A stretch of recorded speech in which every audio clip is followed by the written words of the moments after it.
Do you suffer from stress, anxiety, or depression? Do you find it hard to focus or to contain your emotions? Any of these things can take you down. So, what then are your personal health practices?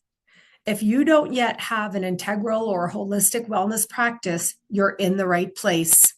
Podcast host Susan Axelrod, the confidence coach, has been practicing holistic wellness for 25 years.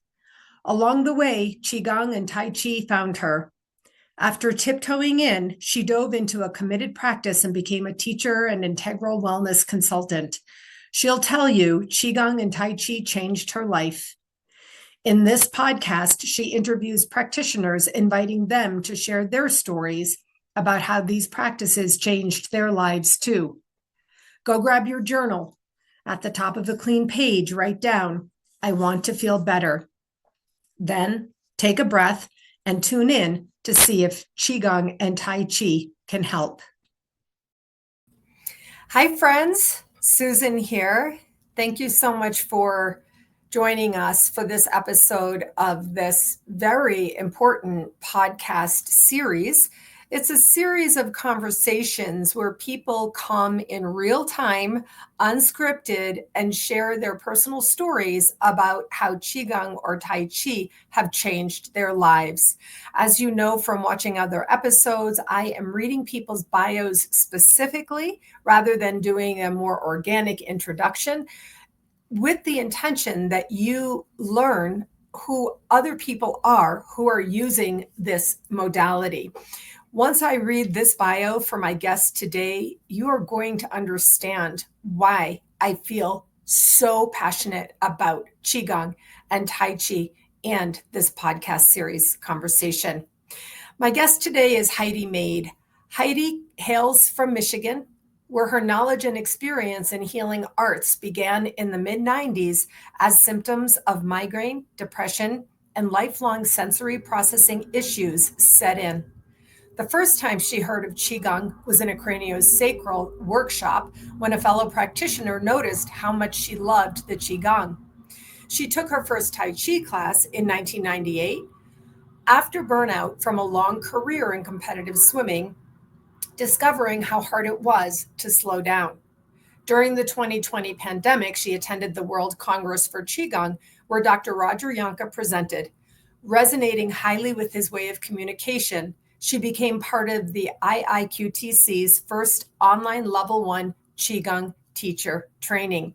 That's the Institute for Integral Qigong and Tai Chi.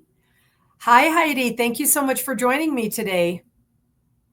Hi, Susan. Thank you. Let me tell you something, Heidi.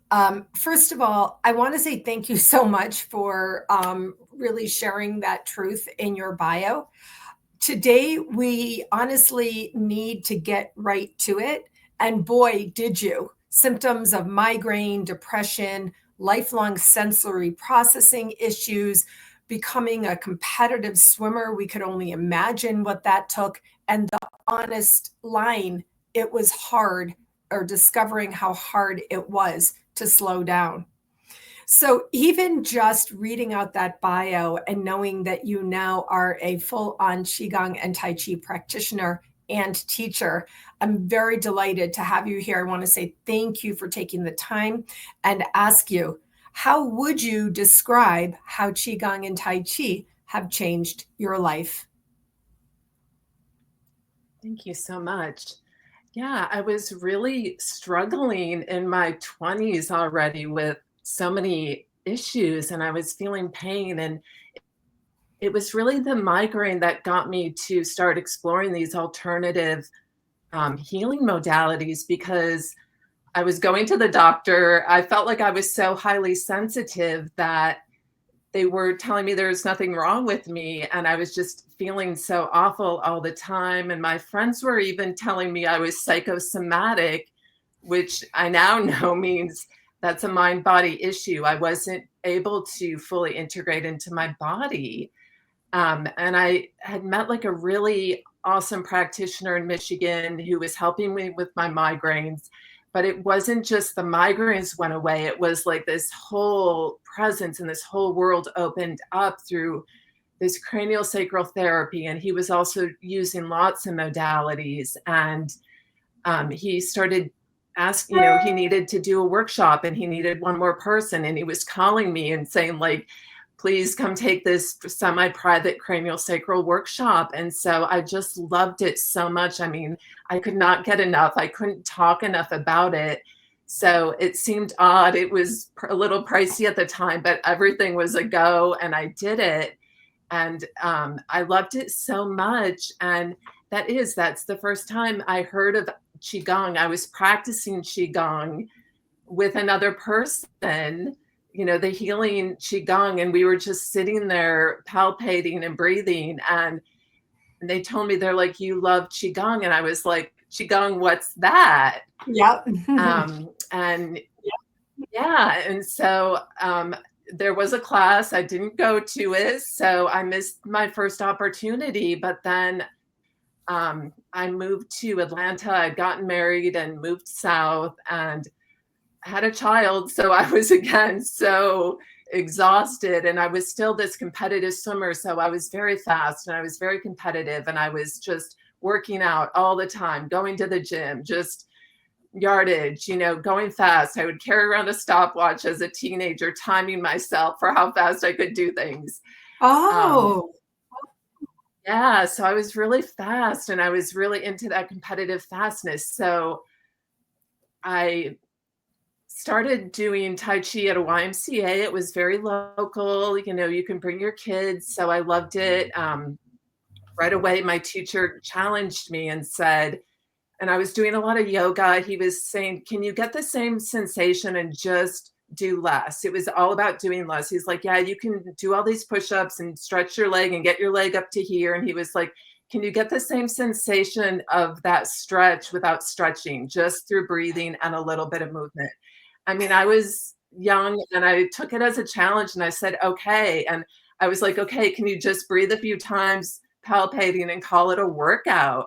And I accepted that. And I said, yes, I can. I can call this a workout. And that was my workout when my daughter was young. And going back to the craniosacral, what I learned was the issue with the craniosacral was a boundary issue. I struggled with boundaries in that. It's like you're vulnerable, you're lying down, you're, somebody else, you have this boundary issue with this other person, you pick up other people's energy. And so I was like, with Qigong, you're upright, you're healing yourself, you're with other people. It's generally these small group practices can be very powerful. And so we're all putting the energy into our own bodies. We're not necessarily picking up each other's energy at all. So I was like, Qigong is actually a better modality for me than the craniosacral, and it's still an energetic healing. So, like I've been doing this for a long time, but it actually, it took me over, I talked about teaching in like 2010. I was trying to get a class together. I was telling people, I was like getting email lists and stuff like that. And I still didn't start teaching it because I'm very introverted and very shy at the same time. So I need to interrupt you before I let you go on, because I really want to hear about that phase. Okay. I want to hear about that phase. But before I let you go on,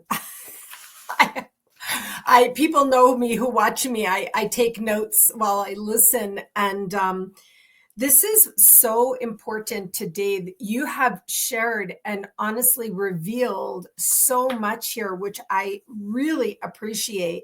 I love this idea of competitive fastness. Okay, so you were a competitive swimmer, but even for people who are not competitive athletes in their lives, it has been perpetrated on us to be competitively fast.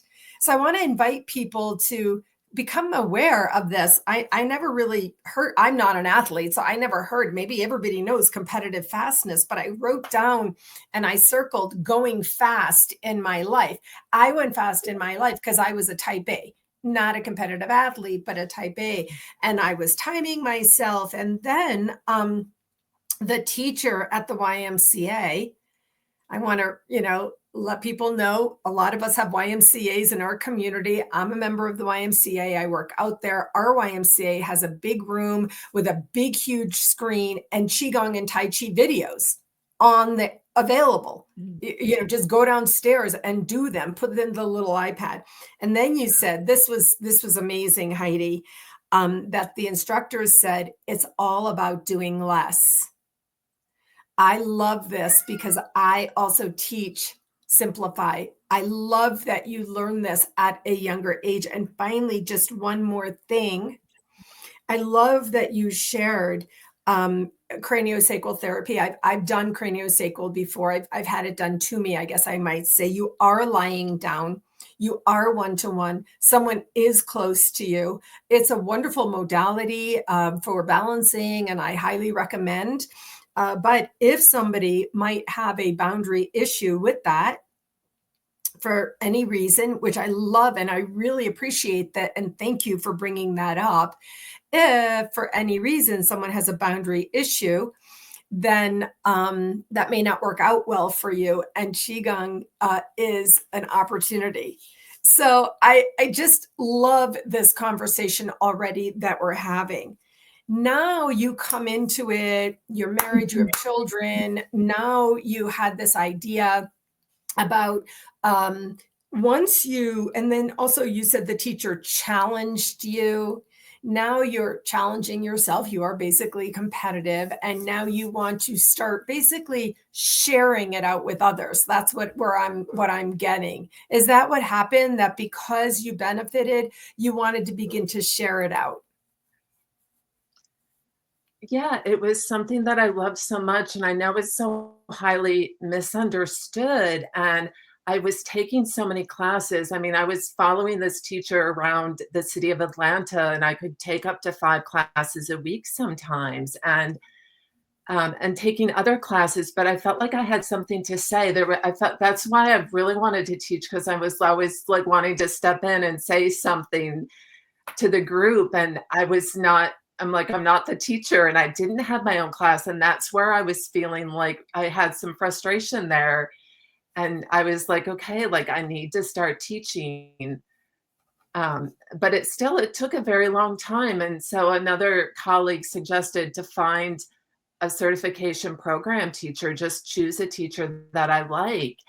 And I really love Dr. Roger Jankhe. I mean, I do a lot of the summits. So all the summits, if he's in a summit, I'll sign up for the summit just to hear him say it one more time. Was so motivating. And so the language he used was really easy and basic. And I loved how he simplified it and just kept it basic. So I was surprised at how challenging the level 1 training was, because I was very challenged by it. Even with a lot of experience, I was like, this is still very challenging. So it really gave me the confidence, gave me the structure, gave me the support of knowing this is a basic practice. Lots of people around the world are using this practice. That's all I have to do is keep my practice very basic. So I had started teaching it like a little bit before I started that training. And then I did go out, and I just went out and offered the class to different places. And so my favorite class of the week is at a senior center. It's in a lower socioeconomic area of the city. It's mostly dark-skinned people. I get a full class in that class. So I feel like I'm bringing it to a minority of people that aren't typically in our trainings. You don't see them a lot in the Qigong world, but they love it. They listen. They show up every week. They just are craving it. I can see that they're just craving more. They're just craving the practice every week. And so that just Heidi, feels really good. I Yeah. want to say this. You don't know me very well, but you have watched my things, so you know I mean it. I would love to make an offer for you to think about. You can talk to your students and let them know I'd love to have them come on, and we could have a little group conversation, 3 or 4 of them, 1, 2, 3, 4, of them, and the 2 of us. And we could talk about how Qigong has changed their lives. So I'll talk to you about that offline, okay? It's just an idea because I agree this is spectacular. And on behalf of the world, I want to say thank you so much for getting outside of your introverted self and personal discomfort to share the practice and teach the way. I really mean that deeply from my heart. So, yeah, the every episode we talk about Roger because most of us, not all of us, but most of us have met through the Institute of Integral Qigong and Tai Chi. Most of us have been trained by Roger, and many of us have said, I felt the exact same thing that you said, which was the way he teaches. And also we can learn a lesson from this. And I want our listeners and viewers to tune in here, Heidi. I'm calling in people's attention. I want them to tune in and realize, Roger's been doing this, dare I say, 50 years or more. And you've been doing this for decades, actually. I'm newer than you, not even maybe 5 years. But Dr. Ole Smith said the same on his podcast when I said, oh, I'm sorry, you have to go over the basics again. And he said, these aren't basics, Susan, these are foundations. And so when you say you see Roger, and I feel the same way, he's saying the same damn thing, like over and over. And I think to myself, well, of course, I don't think it anymore because I know the truth is the deepness and the depth of what he's sharing every time also supports him, also supports us, also supports the world. So I got that from you also just now when you said that this is the synergy, isn't it? It's so amazing, isn't it? It definitely is. Hello, we have a friend. Yeah, my kitty. Right. I used to just call it, you always have to go back to step one. It's step one, and that's the three treasures. I mean, it's really is all about that. And it can't be emphasized enough. I mean, if we can just get that, my teacher never taught me the Tai Chi form. I took Tai Chi for years and years, and I didn't really care to learn the whole form.